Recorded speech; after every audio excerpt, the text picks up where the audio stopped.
I could tell by the types of questions that were being asked in Laura's presentation, there's a level of sophistication in here that's pretty high. So I hope that by me bringing this discussion back up to the 50,000 foot level, it's not going to bore you. If you've got questions, please interrupt me.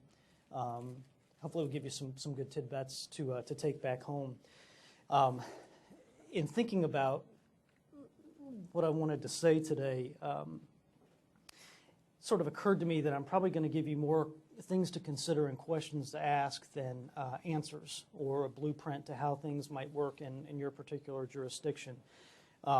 Every jurisdiction, obviously, is different. So, the technical components of what might work here in Atlanta, for example, using the ARC as an auditing and oversight entity, may not work in your jurisdiction. But I do feel that there are enough common threads that we can talk at the 50,000 foot level and give you some value from this discussion. So we'll try to stay at the macro level, but I'm happy to field questions that might relate to jurisdiction-specific matters. We've learned a lot in the last 5 months. Probably we have learned what many of you have spent many years learning. It's just happened for us very quickly and in a very concentrated manner. I think that we're close with a structure on this program. I'm really excited about the meetings that we're going to have later this week because I feel like we've taken this from a sort of a theoretical, yes, this could work, to something that we now have built a train, and we're missing a couple of pieces of that train. A big piece is how the financial structure should work. But I'm really confident that we're going to come home on Friday night with a better understanding of that we can then share with you all, and more importantly for us in Atlanta, be able to sell to raise that social capital that Laura was talking about.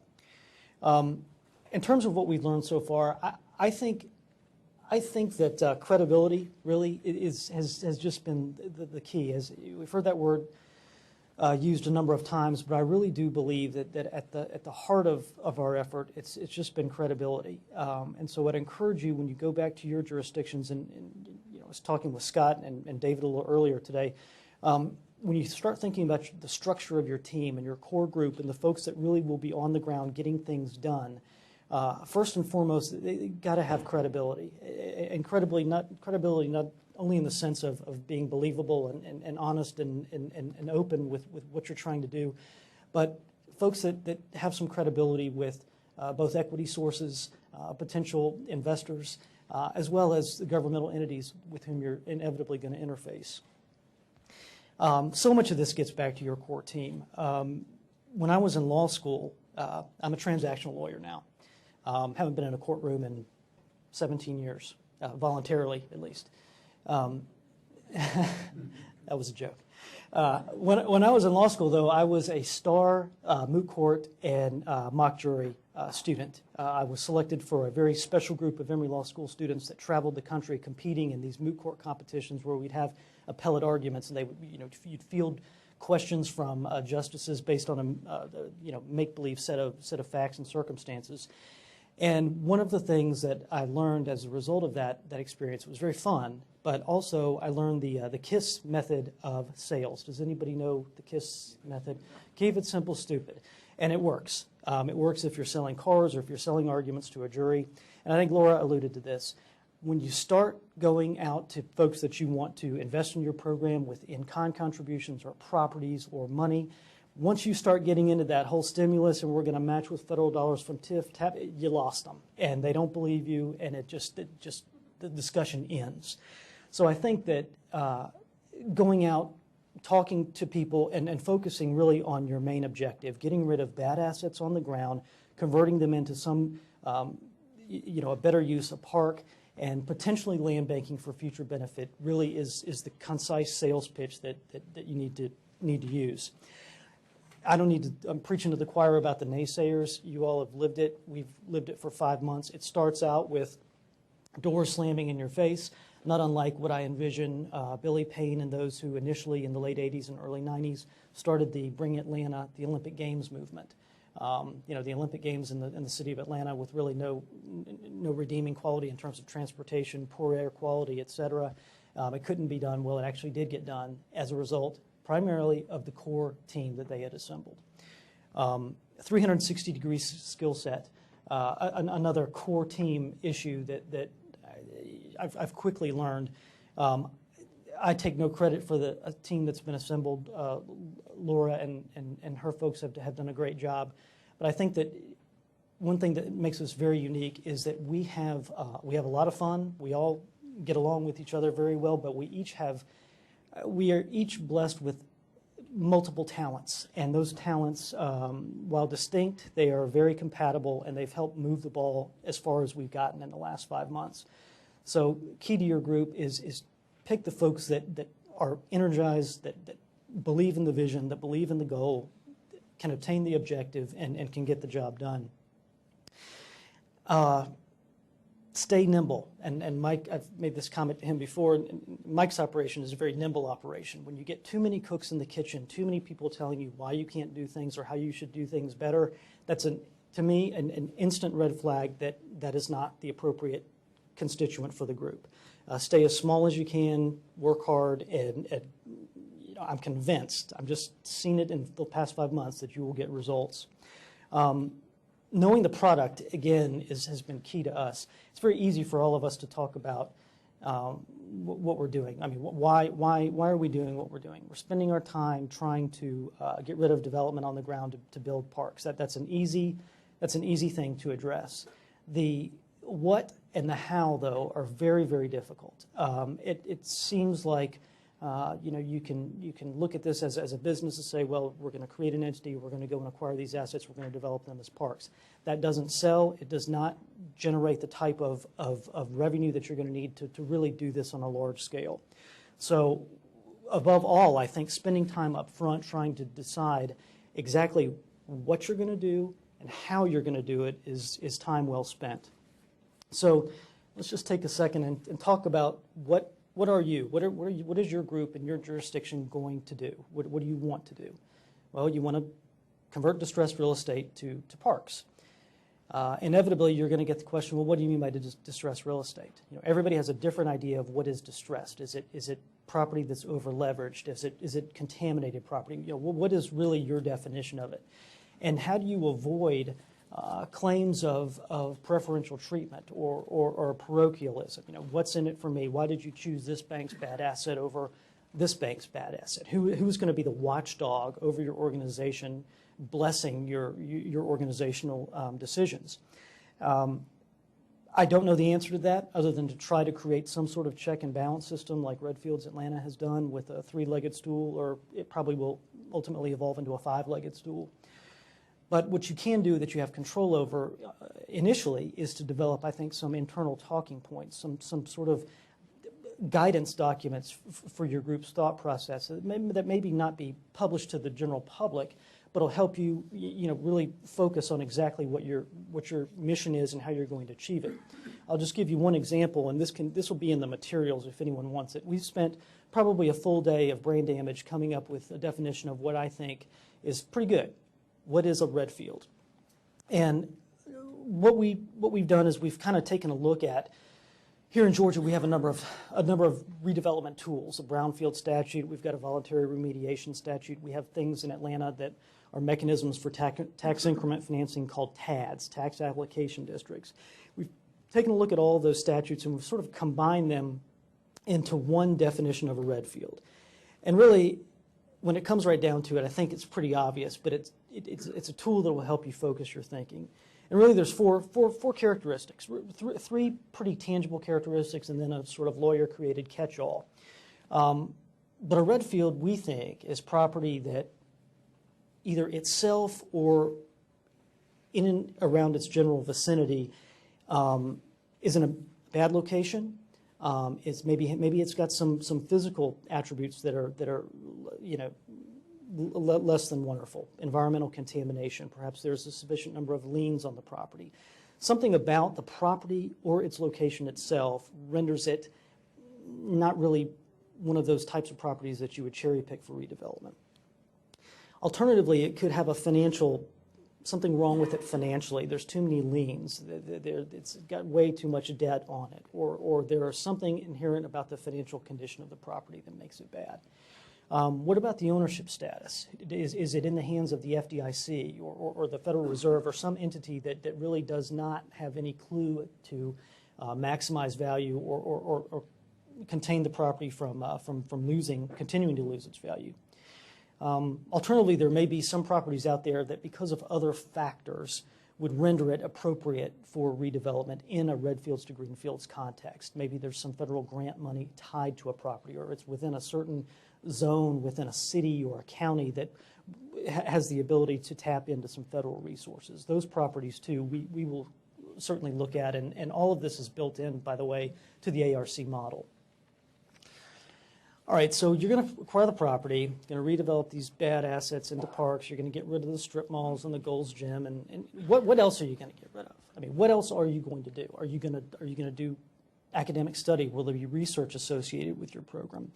Are you going to, this is important, are you going to do any state or federal or even local lobbying work to try to affect legislative changes?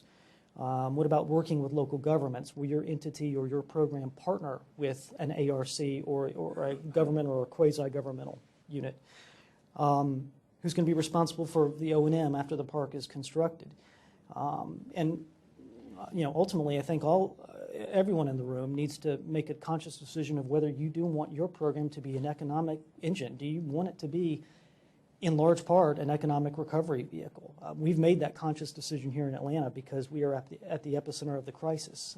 I don't know of any of the cities that have been selected for the program where it wouldn't be appropriate for an economic recovery program, but it is something that you'll need to think about. And I go through these things because whatever you decide your entity wants to do, you want to accomplish with your program, that will impact ultimately how your program is structured. And again, I think that time spent on the front end of this is time well spent because it will make implementation much, much easier. Okay, the how. Let's talk just a second about structure and legal entities. We talked a little bit about how Redfields Greenfields Atlanta is set up.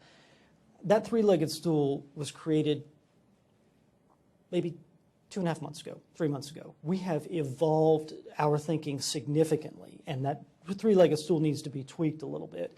But I dare say that every program in this country is going to have some not-for-profit component to it. If it's the entity that owns the parks or the entity that goes out and acquires the property, there is room in everybody's program here, I think, for a not-for-profit. Most of you already have those structures set up. If it's a 501c3 that allows you to do some minimal lobbying, or a C4 that lets you do a significant amount of lobbying, however it's structured, there's a place for it. But I also think that there are opportunities for for-profit entities, like this land banking entity that has yet to be created because we're not sure if we want it to be a corporation or a partnership with. Figure out what it is that you want to accomplish, the types of vehicles that you need to accomplish, and then the structure, the legal structure of setting this up as a partnership or a corporation, that all will fall into place. But I do think that what will precede that decision is many, many hours of thought, exactly how you want your program to be set up and exactly how you want to turn these red fields to green fields. At the end of the day, you're going to want to create a program that we've all quickly learned has a double bottom line approach, where you're definitely going to have some economic upside with the result of patient capital when the market improves. But first and foremost, you'll have that social economic benefit for your community in the form of new parks. So whatever structure can get you there, and many of them, almost all of those legal structures can get you there, that needs to be first in your mind, is how do I achieve those two goals simultaneously? I'm not going to talk, I had intended to talk a little bit about what we were doing with the ARC and establishing credibility, but I think we covered most of that with Laura's talk just a minute ago. Obviously, there's basics associated with this program that all of you probably wrestle with every day. Who's going to handle your banking, your accounting, the full range of corporate compliance issues? special issues associated with your tax-exempt status, and that's something that we're going to need to look at as we go forward. There may be opportunities for another tax-exempt entity if we choose to do some lobbying to effectuate a change in legislation, which right now we've purposely decided we don't want to do.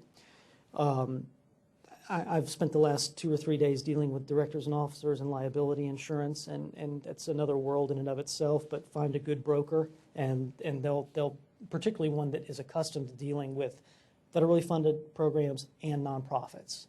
They'll take you right through it. And lastly, I think that government affairs and PR, we'll talk a little bit about that later on, but that's been absolutely critical in terms of getting your message out, making it the right message, and being proactive as opposed to waiting for a reporter to catch you at your desk when you're not prepared to make your mission statement clear. Again, the Atlanta, we've adopted this three-legged model, and I'll tell you why we started out like that, because we initially viewed this program as sort of a two-phase approach. Phase one would be, for lack of a better term, seed money. Get some seed money to pay for the publications and the travel that's necessary, the basics that would need to be covered to design a program. And then phase two would be implementation. We needed initially to have some type of check and balance system because the $5 billion that was going to fall out of the sky from the federal government needed to be vetted somehow by an entity other than a lawyer, a very successful engineer, and a former developer executive and now head of ARC. I mean, we're all nice folks, but there needed to be some sort of check and balance. So that's why that three-legged stool was created, where you had an entity with people who knew development, knew how to get things done, but would not be able to use money that flowed to another entity unless it was vetted by the third entity, sort of the three branches of government. That's why that was set up. I think that model is still workable, it's still viable, but that entity that is the 501c3 that will ultimately own the parks and maintain them is going to have a sister to it, which will be a for-profit land bank entity. Again, enough for, still have the vetting, you still have the credibility, but you also get the added benefit of having a lot more flexibility on the private sector. We've already talked really about how we're set up here. I'm happy to share documents and have anything that I can do to help your organization as you go back home. This Program Development Advisory Board and Advisory Committee, let me just comment on that. We have a board of directors for Redfields to Greenfields Atlanta, Inc. That is the corporate, the boring, you got to file your annual statements, that board. To encourage community involvement and really get folks in the business community engaged, we have created sort of a policy board, which is that Redfields to Greenfields Atlanta, Inc. Program Development Advisory Board. Members of that board would include folks Trust for Public Land, CDC, the community improvement districts that are supporting the program and have shown their support by a financial contribution. Others that are meaningfully involved in designing the program here in Atlanta. Designing, I mean, what are the criteria for the sites? How long does it take once you get a proposed property in to get it out? What are the policies and the operating procedures that will be involved in that? That's what we're calling the Program Development Advisory Board, and it's been a very effective vehicle for people to become involved, but also to sell the program to others in the community. We also have a Program Development Advisory Committee that meets concurrently with the board, but they are everybody else, everybody that has an interest. Maybe they don't have maybe they haven't made a financial contribution to the entity or shown their interest by a willingness to work or contribute land, but they have very good thoughts on what types of criteria should be in the program, how the park should be maintained, where parks should go. It's really a sounding board for folks in the community that just want to show up and be involved in a very open and transparent process. There's a lot of stuff on this side, but on this slide, excuse me, but it really relates to all of the programmatic criteria that we're trying to put into this machine that, you know, barfs out a number at the end of the day to give you a site qualifier. The entity itself is never going to be able to get away from the typical due diligence, environmental due diligence, zoning, what are the entitlements like, how easily this entity could get the land. It may be a great piece of property, but when you're having to spend an inordinate amount of money to get the property stabilized or legally sufficient that you want to take ownership of it, it may not be the right property, even if it had great, other great characteristics.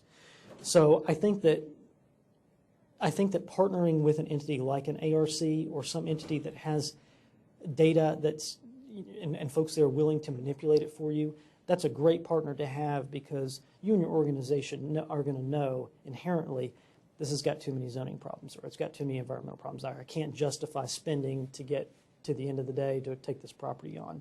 Those are business decisions that you're going to be much well suited to evaluate than your government partner or your quasi-governmental partner. So I think the end of the day, we're still on the journey. I do believe we're getting very close. Our brain damage definitely has been done, and it will continue, I'm sure. But as a very active member of the Urban Land Institute nationally, one of the pieces of our preamble is that you as a ULI member are obligated to share data so that others can benefit from your mistakes. Certainly willing to do that. And I've been reading a lot lately about Alan Kay, and one of his best quotes I've found is, the best way to predict the future is to invent it. And he really admonishes you to not worry about what other people do. Don't worry about what Congress may or may not do in the future, or what your local legislature or jurisdictions may do. Design your program the way you want it designed, and then make it happen. And I think that each of us have to remind each other of that every day. But as long as you keep that in mind, you'll be successful.